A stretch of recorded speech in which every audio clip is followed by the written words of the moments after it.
Welcome to this explainer.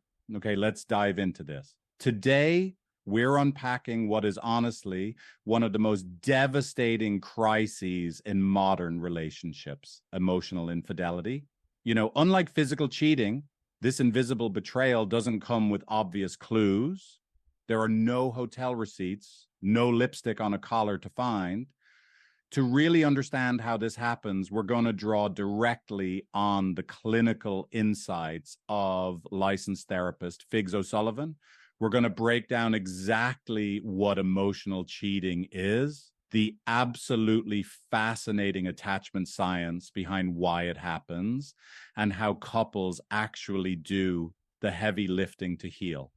I want to start by sharing a quote from a betrayed partner that is just, well, it's absolutely devastating. They said, "I could have handled a one-night stand, but this, you gave them you." That right there perfectly encapsulates why emotional affairs cut so unbelievably deep, often feeling completely world-shattering compared to a physical mistake. See, a physical affair can sometimes, not always, but sometimes be compartmentalized by the betrayed partner as a failure of impulse control, right? Just a fleeting moment of bodily weakness. But emotional cheating, that's a sustained, deliberate process. It tells your partner that your heart actively chose someone else over weeks, months, or maybe even years. Every dinner you had, every shared moment was happening against this backdrop of hidden intimacy. The contamination feels total, because it wasn't just a mistake of the body. It was a complete surrender of the mind. To really wrap our heads around what emotional cheating actually is, Figs O'Sullivan uses this incredibly powerful concept called the house metaphor. I want you to think of your emotional world as a house that you share with your partner. In a healthy dynamic, they should have full access to that house, right? Well, an emotional affair happens when you secretly build a completely new room out back. You furnish it, you spend time in it, and then you give someone else the key. Meanwhile, your primary partner doesn't even know the door exists. So the core betrayal here isn't a physical act. It's the secrecy, it's the total exclusion, and it's the terrifying message your partner's nervous system receives that they are literally no longer safe with you. And this brilliantly illustrates where so many people get stuck. That really messy gray area between a close friendship and a full-blown affair. Notice how a healthy, close friendship adds to your life. It exists completely out in the open alongside your primary relationship. Your partner could pick up your phone, read every single text message, and nothing would feel off. An emotional affair, however, actively replaces something. In clinical terms, therapists call this a competing attachment. It fills a gap. It becomes the primary place you go for comfort instead of going to your partner, and it relies heavily on secrecy because deep down, you know for sure that it would hurt your partner if they knew the whole truth. So you might be wondering, how do you actually know if you've crossed that line? If you're watching this right now and kind of questioning a connection in your own life, therapists suggest you ask yourself these 5 critical self-reflection questions. Are you sharing deep fears or longings with this person that you hide from your partner? Are you internally comparing them to your spouse? Thinking, oh man, they just get me so much better. Would you behave differently? Maybe edit a text or change your tone of voice if your partner were standing right over your shoulder? Is there a specific emotional charge or a magnetic pull? And the biggest one of all, are you actively protecting this new relationship from your partner? Listen, the second you start guarding an outside connection from your primary attachment figure, you have officially crossed the boundary. What's really unsettling about all of this is how quietly it starts. Almost nobody wakes up on a random Tuesday and decides, I'm going to emotionally betray my partner today. It happens through what researchers call the drift and dock pattern. Basically, people slowly drift away from their partner due to unresolved conflict, chronic disconnection, or honestly, just the slow erosion of a super busy life. When you're drifting out in open water, feeling completely unseen or unappreciated, eventually you're going to look for a place to dock. You find a new port, someone whose attention feels like absolute relief. Let's break down the actual timeline and look at how this builds to the 5 stages of the slow slot. It almost always starts with stage 1, a totally innocent connection. Maybe it's someone at work, the gym, or online. Completely human stuff.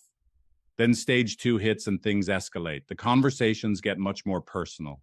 Stage 3 is that unfair internal comparison where you start holding your stressed out, busy partner up against this shiny, seemingly effortless new connection. But stage 4 is the pivotal moment. Secrecy. You angle your phone away, you delete a direct message, you start calling them just a friend. At that exact moment, you make the decision to hide the connection. That is when the emotional affair officially begins. And if left unchecked, stage 5 leads to total emotional dependency, where your partner has functionally been replaced. To truly grasp why people who are otherwise completely honest and committed go down this path, we have to look at the science of attachment. And what I found absolutely fascinating in the research is that this isn't just some moral failing. We are looking at a starving biological operating system desperately seeking survival. Human beings are wired for emotional connection, the exact same way we are hardwired to need oxygen. Your attachment system isn't just a quirky personality trait, it is the fundamental biological baseline running underneath your entire romantic relationship.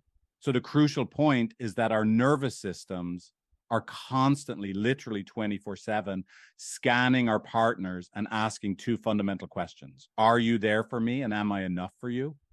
When the answer feels like a solid yes, we feel totally safe. But when the answer feels like a no, our brain treats that as a literal survival threat, processing it in the exact same part of the brain as physical pain. This pushes couples into a vicious cycle of intense conflict that therapists call the waltz of pain, where one person constantly pursues and the other withdraws. An emotional affair just rushes right into that dangerous vacuum to provide artificial safety when the primary relationship is failing to deliver it. Now let's flip the script and look at the aftermath from the betrayed partner's perspective. If you're watching this and you've been betrayed, I want you to hear this loud and clear. Your hypervigilance is not an overreaction. It's not just jealousy or insecurity. It is a legitimate, profound attachment injury. Your body uses the nervous system as a ledger. It's a permanent biological record of every single trauma, betrayal, moment of safety, and moment of danger. When you learn your partner had a secret emotional life, a massive glaring entry goes into that ledger. And let me tell you, that entry cannot be erased by a simple, I'm sorry. Your body is constantly scanning for danger now because the solid ground you thought you were standing on turned out to be a complete illusion. Now, what's really interesting about this is the stark difference between how couples try to heal versus how they actually heal. An apology without any real behavioral change is just fiat love. It's artificial currency. It's words with absolutely no backing. Saying, I'm sorry, it didn't mean anything, is just static noise to a traumatized nervous system. What the betrayed partner actually requires to heal is proof of work.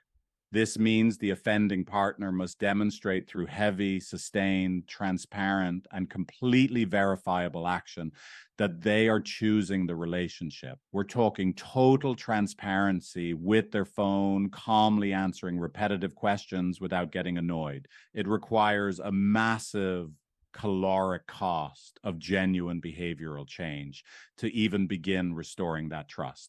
Because this trauma gets so deeply embedded in our biology, standard couples therapy often has to be completely paused at first. You just can't work on the relationship system when one person dropped a nuclear bomb and the other is just standing there in the crater.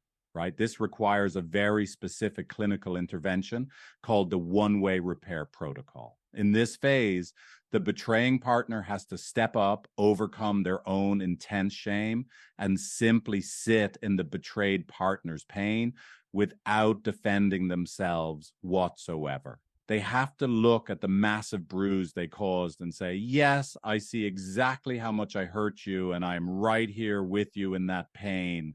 Only after this one-way repair happens can true lasting healing actually begin. Now, for couples who are truly willing to do the work, survival and even revival is absolutely possible. But the path is incredibly concrete. First off, the threat must be removed entirely. No, we're just being friends. No setting loose boundaries. It's done. Second, the betrayer must take full undefensive ownership without blaming the relationship's prior problems at all. Third, the betrayed partner must eventually, when they're ready, allow themselves to be vulnerable again, communicating their needs instead of constantly testing the other person. Fourth, you got to practice what's called empathy cubed, understanding my pain, your pain, and our shared pain together. And finally, seek professional therapy support. Remember, you aren't trying to return to the old, flawed relationship that produced the affair in the first place. The whole goal is to build an entirely new one. We've covered a lot today, the biological roots, the slow slide into betrayal, and the heavy, heavy lifting required to actually heal from emotional cheating.